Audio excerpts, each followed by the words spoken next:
একটা রয়েছে যে ধূমকেতু কিন্তু ৭৬ বছর পর পর আসে, তাই না? হ্যালির ধূমকেতু যেটা রয়েছে, তো সেই হ্যালির ধূমকেতু ৭৬ বছর পর পর আসে। তাহলে ধূমকেতু নাম যেটা রয়েছে, তাহলে এই যে এটা তো বাধা আসবে এই ছবিটায়।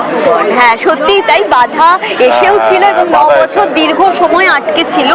এরকম প্রচুর ছবি আটকে থাকে যেগুলো রিলিজ হয় না এবং যেগুলোর মুখ দর্শকরা দেখতে পায় না। বাট এটা ঠিক, ধূমকেতু রিলিজ করছে, এটা একটা পরম সৌভাগ্যের বিষয় সকলের কাছে, Bangla film industry, Dev, Subhashree, Kaushik Ganguly and যারা ছবিটাতে ইনভলভ এবং বাঙালি দর্শকদের কাছে তারা একটা ভালো ছবি দেখতে চলেছে। একটা ভালো ব্যাপার যেটা রয়েছে যে অনেক কাজ হয়ে থাকে, অনেক কাজ যেগুলো রয়েছে সেগুলো বাক্সবন্ধ হয়ে পড়ে থাকে, তো সেগুলো হচ্ছে দিনের আলো দেখতে পায় না, মুখ দেখতে পায় না। তো এটা যেটা রয়েছে এটা যে দিনের আলো দেখছে আর কি, এটা খুব গুড সাইন আর কি। এবং হচ্ছে দেব বহু জায়গায় ইন্টারভিউতে বলেছিল যে সেটা আমি ছবিটা রিলিজ করতে চাই।